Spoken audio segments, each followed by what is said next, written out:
Good morning बेटा। बेटा आज का जो अपना टॉपिक है वो है संधि। आज हम संधि के बारे में पढ़ेंगे। ठीक है, संधि क्या होती है बेटा? जब दो या दो से अधिक वर्णों की अत्यंत समीपता, ठीक, जब दो या दो से अधिक वर्णों की अत्यंत समीपता के कारण उनमें जो विकार अर्थात परिवर्तन होता है उसे संधि कहते हैं। तो संधि हम किसे कहेंगे? जब दो या दो से अधिक वर्णों की अत्यंत समीपता के कारण उनमें जो विकार या परिवर्तन होता है उसे संधि कहते हैं। यथा नर प्लस इंद्रः नरेंद्रः। यहाँ पे बेटा जो नर है उसका अंतिम वर्ण क्या है? अ, और इंद्रः का पूर्व वर्ण क्या है? ई। अब आ और ई मिलकर, इन दोनों ने मिलके क्या बनाया? ए, अर्थात विकार उत्पन्न हुआ, परिवर्तन हुआ। आ और ई मिलकर क्या बन गए? ए बन गए। तो यहाँ पे क्या आ गया? हमारा जो नया शब्द बना वो क्या बना? नरेंद्र। नर प्लस इंद्र नरेंद्र है, अर्थात विकार उत्पन्न हुआ है, कुछ परिवर्तन आया है।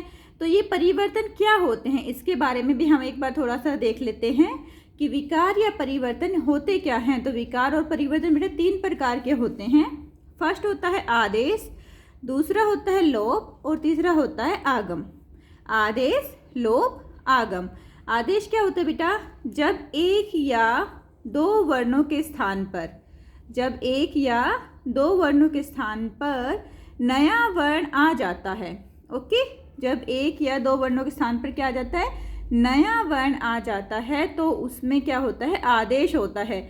जैसे हमारे यहाँ पे क्या हुआ था? आदेश हुआ था। ठीक है, यहाँ पे नया वर्ण ए आ गया था तो यहाँ पे आदेश हुआ है। एक और एग्जाम्पल देख लेते हैं। रमा प्लस ईशः रमेशः। यहाँ पे भी जो हमारा अंतिम है, रमा का जो अंतिम वर्ण है बेटा आ है और ईशः का पूर्व वर्ण क्या है? हमारे पास ई है। आ और ई मिलकर क्या बनाते हैं? ए बना दिया। ठीक है, तो परिवर्तन आया है ना, तो इसमें क्या बना? ये हमारा जो शब्द बना है वो बना है रमेशः। तो इसको बोलेंगे हम आदेश की। यहाँ पे क्या हुआ है? ए का आदेश हुआ है। ठीक है, एक या दो वर्णों के स्थान पर एक नया वर्ण आ जाता है तो हम उसको क्या बोलते हैं कि वहाँ पे उस वर्ण का आदेश हो गया है। ओके बेटा। अब लोप देखो, लोप क्या होता है बेटा? जब दो वर्णों में से एक वर्ण का लोप हो जाता है। जैसे यथा छात्रः गच्छन्ति, यहाँ पे किसका लोप हो गया? यहाँ पे विसर्ग का लोप हो गया और हमारे पास शब्द क्या बना? छात्रा गच्छन्ति। ठीक है, तीसरा क्या होता है बेटा विकार या परिवर्तन में? आगम। पहला हमने पढ़ा विकार तीन प्रकार के भी बताए। पहला आदेश, फिर लोप और उसके बाद आगम। आगम का मतलब क्या होता है? सिंपल हम क्या कहते हैं? आगम मतलब आना। तो यहाँ पे भी यही बात है। कभी कभी दो वर्णों के बीच में एक अन्य जो वर्ण है बेटा वो आ जाता है। कभी कभी दो वर्णों के बीच में एक अन्य वर्ण आ जाता है, उसे हम क्या कहते हैं कि आगम हो गया। जैसे लक्ष्मी प्लस छाया। लक्ष्मी प्लस छाया में क्या हो गया? हमारे पास शब्द क्या बना? लक्ष्मी छाया। ठीक है, यहाँ पे जो चा है उसका क्या हुआ है? आगम हुआ है। समझ गए बच्चा? यहाँ पे चा का क्या हुआ है? आगम हुआ है। लक्ष्मी प्लस छाया, लक्ष्मी छाया, यहाँ पर चा का आगम हुआ है। तो हमने ये सिंपली एक छोटी सी बात पढ़ी है कि विकार जो होते हैं, संधि होती क्या थी? अत्यंत समीपता के कारण जो विकार उत्पन्न होते थे उसको हमने संधि बोला है। अब वो विकार या परिवर्तन क्या होते हैं? वो तीन प्रकार से हो सकते हैं। पहला आदेश होकर, ठीक है, शब्द में हमारा आदेश होकर, या शब्द में किसी चीज़ का लोप होकर, या शब्द में आगम होकर। ये तीन प्रकार के होते हैं। अब मेन जो टॉपिक अपने उस पर आते हैं बेटा, मेन है संधि। संधि के भेद। संधि कितने प्रकार की होती है? संधि होती है बेटा तीन प्रकार की। ठीक है, कितने प्रकार की संधि होती है? तीन प्रकार की संधि होती है। स्वर संधि जिसको हम अच संधि बोलते हैं, व्यंजन संधि जिसको हम हल संधि बोलते हैं, और विसर्ग संधि। ठीक है, स्वर संधि, व्यंजन संधि और विसर्ग संधि। ओके बेटा। अब देखो यहाँ पे संधि में, स्वर संधि में हम कितना करेंगे? सिर्फ दीर्घ, गुण और अयादि, इन्हीं में हम डिस्कस करेंगे। स्वर संधि में दीर्घ, गुण और अयादि पर। व्यंजन संधि में हम डिस्कस करेंगे प्रथम वर्णशः तृतीय वर्ण है परिवर्तन, जिसको जस्त्व संधि बोलते हैं कि प्रथम वर्ण का तीसरे वर्ण में परिवर्तन कैसे होता है। और माँ स्थाने अनुस्वर। ठीक है, माँ के स्थान पर अनुस्वर कहाँ कहाँ लगता है। विसर्ग संधि में बेटा हम सिर्फ जस्त उत्वम करेंगे, वैसे काफ़ी सारे होते हैं इनमें, लेकिन हम जो अभी टॉपिक है हमारा बेटा, जो सिलेबस से रिड्यूस होके आया है उसके अनुसार कर रहे हैं। तो यहाँ पे विसर्ग संधि में क्या करेंगे हम, उत्वम। ओके बेटा, और संधि विच्छेद सबको ही पता है। संधि को अलग अलग तोड़ने की क्रिया को क्या कहते हैं, संधि विच्छेद कहते हैं। आपके एग्जाम में बेटा दोनों तरफ से आ सकते हैं, ऐसे आपको संधि विच्छेद भी करना पड़ सकता है या संधि विच्छेद करके मूल शब्द बनाना पड़ सकता है, जैसे परमेश्वर परम प्लस ईश्वर। ठीक है बेटा, समझ में आ रहा है ना। अब हम बात करेंगे बेटा स्वर संधि। ठीक है, स्वर संधि को औच संधि भी कह सकते हैं और स्वर संधि भी, दोनों ही सेम है बेटा। परिभाषा क्या होती है, दो अत्यंत समीपवर्ती यहाँ स्वरों के मेल से, ओके, दो अत्यंत समीपवर्ती स्वरों के मेल से उनमें जो परिवर्तन होता है उसे स्वर संधि कहते हैं या संधि कहते हैं। ओके बच्चा, अब हम स्वर संधि में भी हमने पढ़े थे ना, 5 भाग थे इसके, लेकिन हम क्या कर रहे हैं, जो हमारे सिलेबस में है वही कर रहे हैं। तो दीर्घ संधि देख लेते हैं बेटा। दीर्घ संधि क्या कहती है, जब ऋस्वः आ ई उ री के आगे कर्मशः, जब ऋस्वः आ ई उ री के आगे कर्मशः ऋस्वः आ ई उ री आ जाते हैं तो वो दोनों मिलकर कर्मशः दीर्घ आ ई उ री हो जाते हैं। अर्थात जैसे इसमें मैंने आगे समझाया हुआ है बेटा, जैसे जो ऋस्वः आ है वो क्या बनेगा, दीर्घ आ, या फिर दीर्घ आ होगा तो भी वो क्या बनेगा, दीर्घ ही बनेगा। ऐसे ही अगर हमारे पास दीर्घ आ है फिर ऋस्वः आ है तो भी हमारा दीर्घ ही आ होगा। ओके बच्चा, अब ये देखो इसके कुछ एग्जाम्पल जो दिए हुए हैं। संधि छेद क्या है, राम अवतारः, तो हमारा जो संधि बनेगी वो क्या बनेगी, रामावतारः। ओके, यहाँ पे जो पूर्ण जो है बेटा, राम में राम का जो अंतिम वर्ण है आ है और अवतार का जो प्रथम वर्ण है वो क्या है, आ है। तो दोनों ने मिलकर संधि की, स्वर संधि हुई और क्या बना दिया, आ, दीर्घ आ। ओके, ऋस्वः आ ने क्या बना दिया, दीर्घ आ बना दिया, तो क्या बन गया, रामावतारः।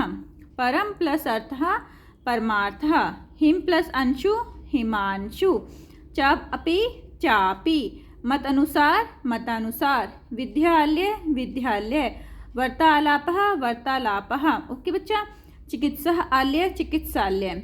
ठीक है बेटा, ये हमारा हो गया। ऐसे ही नेक्स्ट देख लेते हैं हम संधि विच्छेद हमारे पास। अब यहाँ पे दीर्घ वाला दिखा रही हूँ बेटा, यहाँ पे विद्यार्थी विद्यार्थी, यहाँ पे देखो यहाँ पे दीर्घ आ है, ओके, और यहाँ पे ऋस्वः आ है। अब दोनों मिलकर भी क्या हो जाते हैं, दीर्घ ही आ होंगे। समझ गए बच्चा। अभी ये सारा रूल मैंने ऊपर लिखा हुआ था ना बेटा, इसी के अकॉर्डिंग और आपको वो बता रही हूँ। उदाहरण में आपको विद्यार्थी विद्यार्थी आ, दीर्घ आ, ओके, शिक्षार्थी शिक्षार्थी, तथापि तथापि, विद्याभ्यास विद्याभ्यासः, देवालय देवालय, पुस्तकालय पुस्तकालय, प्राणायाम प्राणायाम, हिमालय हिमालय। ठीक है बच्चा, अब अपना ये हो गया, आ हो गया। ठीक है, अब हमारे पास क्या आएगा, ई। अब ऐसे ही सेम रूल है बेटा ई के लिए भी। इसमें भी क्या है बेटा, जो ऋस्वः ई है और ऋस्वः ई दोनों मिलकर क्या बनाएंगे, दीर्घ ई, या फिर हमारे पास ऋस्वः ई हो दीर्घ ई हो तो भी दीर्घ ही आएगा। ओके बच्चा, दीर्घ और ऋस्वः हो तो भी दीर्घ ही आएगा। कहने का मतलब है कि जब संधि दीर्घ हो गई, नाम से ही दीर्घ हो गया, तो इसमें दीर्घ ही आएगा बेटा। कवि कवि इंद्रः कविंद्र, यहाँ पे देखो यहाँ पे ऋस्वः ई है और यहाँ पे भी ऋस्वः ई है, लेकिन जब हमारा संधि बन के हमारे पास शब्द आया है तो वो क्या आया है, दीर्घ में आया है। ठीक है, दीर्घ ही आया ना। कविंद्रः, रवि प्लस इंद्र रविंद्रः, गिरीशः गिरीशः, प्रतीक्षः प्रतीक्षः, योगीन्द्रः योगीन्द्रः, महानिन्द्रः महीन्द्रः महीन्द्रः। ठीक है बेटा, देखो नेक्स्ट ऐसे ही कुछ और हैं। यहाँ पे दीर्घ ही भी दीर्घ ही हो जाएगी। नदी ईशः नदीशः, नदी में यहाँ दीर्घ ई है और यहाँ पे भी दीर्घ है, तो दोनों मिलकर ही दीर्घ हो जाएंगी। नदीशः, रजनीशः रजनीशः, लक्ष्मीशः लक्ष्मीशः, श्रीशः श्रीशः, सतीशः सतीशः। ठीक है बेटा, आ रहा है ना आप लोगों को समझ में। तो ये हमारे क्या थे, दीर्घ ई। अब हम क्या करेंगे, ऊ के बारे में और री के बारे में और बात करेंगे। देखिए बेटा, अब हमारे पास यहाँ पे रिस्वह ऊ है, रिस्वा ऊ है, लेकिन क्या बन गया, दीर्घ ऊ हो गया। ऐसे यहाँ पे रिस्वह ऊ और दीर्घ ऊ मिलकर भी दीर्घ ही ऊ होगा, क्योंकि संधि दीर्घ है तो हमारे पास जो शब्द बनेगा बेटा, संधि हमारी जो बनेगी वो दीर्घ में ही बनेगी। ठीक है, ये तो बहुत बार आया, अभी हुआ है बेटा एग्जाम में। सूक्ति सुक्ति, भानु उदय भानुदय, गुरु उपदेशः गुरुपदेशः, सिंधूर्मि सिंधूर्मि, लघूर्मि लघूर्मि, भूर्ध्वः भूर्ध्वा, वधूर्जा वधूर्जा, वधूपरि वधूपरि, वधूत्सभा वधूत्सभा। ठीक है, ऐसे ही हमारा री है बेटा। अगर री में भी हम ये करेंगे तो हमारे क्या पास बनेगा, पितृऋणम पितृणम, मातृऋणम मातृणम, पितृरिधि पितृधि, मातृरिधि मातृधि। अब नेक्स्ट है, हम गुण संधि के बारे में बात करेंगे। अब तो गुण संधि क्या होती है बेटा, हमने अभी की है बेटा दीर्घ संधि। दीर्घ संधि आपको सबको समझ में आ गई अच्छी तरह से। अब हम करेंगे गुण संधि। गुण संधि क्या कहती है, तो बेटा गुण संधि की परिभाषा क्या कहती है, जब आ के बाद, ठीक है, जो ये स्वर हैं आ के बाद ई उ री या री वर्ण आता है तो उनके स्थान पर क्रमशः ए ओ अर या अल होता है। ठीक है, ये आगे देखो मैंने लिखा हुआ सूत्र होता है इसका बेटा आद गुणः। अब ये आगे लिखा हुआ है आ के बाद अगर हमारे पास रिस्वह ई या दीर्घ ई आएगी तो हमारा किस में चेंज हो जाएगा, इन दोनों के साथ अगर हमारे पास कोई शब्द है तो वो किस में आ जाएगा, ए में। ठीक है, वो चेंज किस में होगा, ए में। ऐसे ही अब हमारे पास अगर ऊ है तो वो किस में चेंज होगा बेटा, ओ में। समझ गए। अगर हमारे पास रिस्वह है, रिस्वह और हस्वह दोनों ही हैं तो भी, और उसके बाद हमारे पास ऊ और ऊ हैं तो ओ होगा, ए ई है तो ए होगा, और बेटा री है तो अर की साउंड आएगी, और री है तो अल की साउंड आएगी। ठीक है, आ के बाद ई है तो ए, ऊ है तो ओ, और अगर री है तो अर, री है तो अल। ठीक है बच्चा। अब देखते हैं आ के बाद अगर हमारे पास ई आती है तो हमारा ए बनता है। देखो यहाँ पे धर्म प्लस इंद्रः धर्मेंद्रः, धर्म प्लस इंद्र धर्मेंद्रः, परम प्लस ईश्वरः परमेश्वरः, देव प्लस इंद्रः देवेंद्रः, गण प्लस ईशः गणेशः, उमा ईश उमेश, यथा इष्टः यथेष्टः। बेटा ये जो लगा रखे ना ये काफ़ी बार आए हुए हैं, जैसे परमेश्वर, गणेश, यथेष्ट, तो इसलिए थोड़ा सा स्टार लगा दिए थे ताकि आप लोग इसको थोड़ा सा ध्यान से देख सको। तो ये हो गया बेटा ए, सब में ए आ रहा है ना, परमेश्वर ए की मात्रा आ रही है सब में, देवेंद्र, गणेश, उमेश, यथेष्ट। ऐसे ही हम ओ वाला देखते हैं। ओ में क्या होता है बच्चा, जब हमारे पास ऊ आएगा तो ओ बनेगा, सूर्य उदय सूर्योदय, परोपकारः परोपकारः, नवोढ़ा नवोढ़ा, जलूर्मि जलोर्मि, महाउदय महोदय, गंगा उर्मी गंगोर्मी। ठीक है, अब हमारे पास क्या होता है री। अगर हमारे पास री आएगी तो हमारे पास साउंड क्या आएगा, अर का साउंड आएगा। जैसे देव देव ऋषि देवर्षि, महर्षि महर्षि। ठीक है, हेमंत ऋतु हेमंतु। ठीक है, हेमंत ऋतु हेमंत ऋतु। ओके बच्चा, दिखाई दे रहे हैं। अब नेक्स्ट है हमारे पास अ के बाद अगर री आती है तो क्या बनता है, अल का साउंड देता है, जैसे तव प्लस रिकार है तव लकार। ठीक है बच्चे, ये हमारे हैं गुण संधि। अब इसके बाद एक नेक्स्ट है बेटा अयादी संधि, वो और देख लेते हैं। अयादी संधि, अयादी संधि का सूत्र है बेटा एच ओ आई आ वाई। ठीक है, एच ओ आई व या वह, ये इसका सूत्र होता है। इसकी परिभाषा क्या होती है, यदि ए आई ओ औ, ए आई ओ औ के बाद कोई भी स्वर आ जाए, ठीक है, ये ध्यान रखना, कोई भी स्वर आ जाए तो ए का क्या होगा, आए। ए किसकी साउंड करेगा, आए की साउंड करेगा। आई किसकी साउंड करेगा, आए, क्योंकि ये दीर्घ हो गया ना तो दीर्घ में आ गया, ये रिस्वा था तो इसमें ए रिस्वा ही है तो आए, और दीर्घ ए है तो आए। ऐसे ही ओ का आओ और बेटा औ का आओ हो जाता है। ये मैंने दिखाया हुआ है। ए का क्या रहेगा, ए में किसकी साउंड आएगी, आए की। ठीक है बच्चा, आई में किसकी साउंड आएगी, आए। ओ में आओ, औ में आओ, दीर्घ। ठीक है, आगे समझ में। अब इसके एग्जाम्पल और देख लेते हैं, कुछ उदाहरण देख लेते हैं बेटा। ने प्लस अनम, ने प्लस अनम क्या बन गया? नयनम। ने प्लस अनम क्या बन गया? नयनम। अब यहाँ पे आई की साउंड आ रही है हमारे पास, आई की साउंड आनी चाहिए ना, ए के बाद कोई भी स्वर आ गया तो हमारे पास आई की साउंड आई, तो आई की साउंड आ रही है हमारे पास। यहाँ देखो बेटा, यहाँ पे जो है ने का क्या बन गया? नए। आई की साउंड आएगी तो ए हट जाएगा हमारे पास और आई की साउंड आएगी नए। नए में आ रहे ना आई की साउंड, और हमारे पास जो नम है वो हमने एज इट इज लिख दिया, तो नयनम। ऐसे ही शे प्लस अनम में क्या बन जाएगा? शयनम।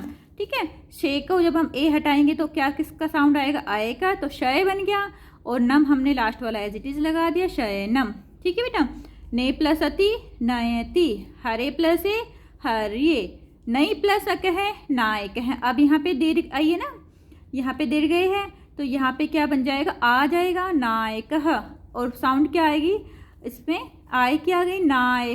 ठीक है, आय आ गया ना, यहाँ पे साउंड आय की आनी चाहिए थी, तो हमारे पास आय का साउंड आ गया। नई प्लस अक है नायक है, गई प्लस अक है गायक, गई प्लस अति ही गायती, शे प्लस अक शायक। तो बेटा ये वाला तो हमारा क्या था? जब ए के साथ हमारे पास ए और आई वाला, आए और आए का साउंड। ठीक है बच्चा, ऐसे ही बेटा अपना है ओ में। ओ में जब आता है तो ओ में क्या करेंगे हम? ओ में कोई भी स्वर आएगा तो अव की साउंड देगा, और औ में कोई भी स्वर आएगा तो आव की साउंड देगा। जैसे भो अनम भवनम, भो अनम भवनम। ठीक है, अब यहाँ पे अव आ गया ना, भो ओ की मात्रा हट गई हमारे पास, ओ के साथ हमारे पास स्वर है आ। अब यहाँ ये हट जाने के बाद क्या आना चाहिए? अव की साउंड देनी चाहिए, तो यहाँ पे क्या आएगा? भवनम। ओके, भो प्लस अति भवती, पो प्लस अनहा पावनहा, ग्रो प्लस ए गुरुवेह, पऊ प्लस अकहा पावकहा। यहाँ पे ओ के साथ कोई भी स्वर आ रहा है तो आव आएगा। ठीक है, आव की साउंड आएगी ना दीर्घ में, तो यहाँ पे पाव आ रही ना आव की साउंड। पऊ प्लस अकहा पावकहा, नौ प्लस इकहा नाविकहा, रो प्लस अनहा रावणहा, भऊ प्लस उकहा भावुकहा, नौ प्लस अहा नावहा, पऊ प्लस अनहा पवनहा। तो बेटा ये है आपके, अब हमने संधि की है। ओके बेटा, ये संधि है बेटा जो हमने की है स्वर संधि। स्वर संधि में हमने गुण संधि की है, और उसके बाद हमने कौन सी संधि करी है? गुण संधि करी है, दीर्घ संधि की है और अयादि संधि की है। यही आपके सिलेबस में आनी है बेटा इस बार, तो इसकी अच्छी तरह से रिवीजन कर लीजिए। और बेटा टेक केयर, अपना ध्यान रखना। ओके बच्चा, बाय।